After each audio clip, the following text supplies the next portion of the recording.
Hey, what up guys? So I thought I'd make a video about getting into YouTube and what I recommend. So if you're a person, let's say you're going to the Philippines and you're going to be doing traveling and stuff like that, I would recommend getting either the GoPro Hero or the GoPro Hero Plus. They're both really cheap cameras. They do awesome 1080p at 30 frames per second, and I think the new GoPro Hero Plus does 60 frames per second.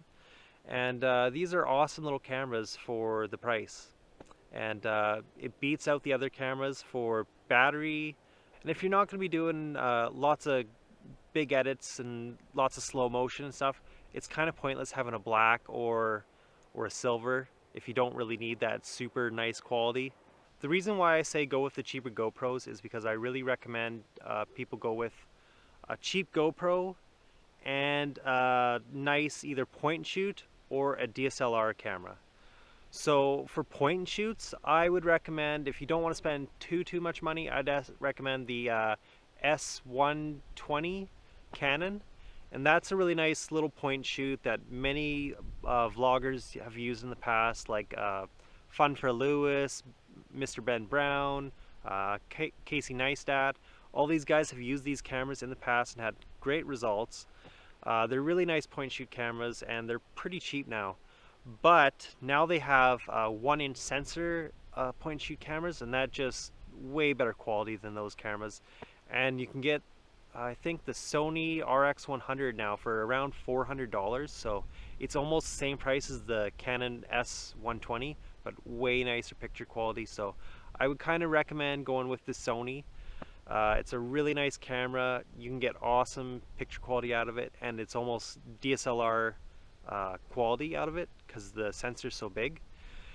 And you got really nice glass on it too. It's got Carl Zeiss glass on it, and really recommend it. The camera I use for vlogging is the Sony RX M2. It's the next version up, and it's just a little bit better quality. I think it was $650 brand new, so a little bit higher price range.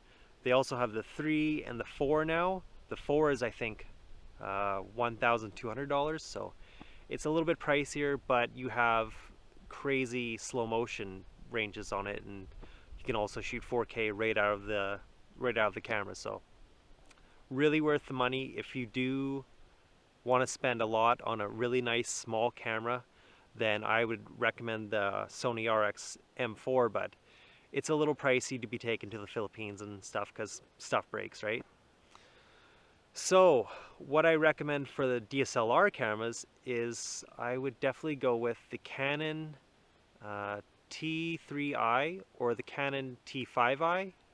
The T3i is now discontinued, so you can't really go buy it in stores, but I'm sure you could find it on eBay, buy it off someone who's just selling their old ones. So they're really good quality cameras. They're really strong. You could drop them and you won't really break them or anything.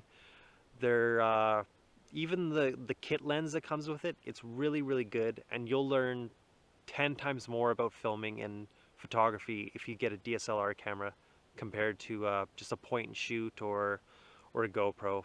There's so many more options, and the shots you can get with it are just way nicer, and you can get way more artistic and stuff. All right, so those are my recommendations for cameras. Now on to the program you should be using. I would recommend staying away from Windows free one. I think it's Windows Movie Maker. I've used that as my first editing program, and it's pretty terrible. Like, you'll get halfway through a project and all of a sudden it'll all crash and it won't work anymore, and there goes 4 or 5 hours of editing just gone. So I really don't recommend that one. It's really not that expensive for a good one. I would recommend the Adobe Premiere Elements 13. It's a great video editor. It's super easy to learn, and it's always reliable. It won't crash on you. So if you're just getting into video editing, I would recommend the Adobe Premiere Elements 13. I think it costs around $70 or $80 online. So if you download it and pay for it online, I think it's a little bit cheaper than if you went and bought it in stores. So for a computer you want to bring, I would recommend pretty much anything over $500. It's going to be pretty good for editing.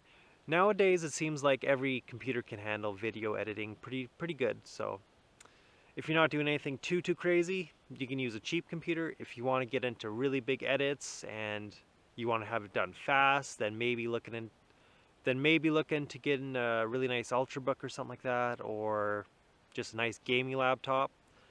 But most computers nowadays can run Adobe Elements 13 pretty easy. So those are my recommendations. I hope you guys found these tips useful, and hope you go get into YouTube. And good luck and peace out.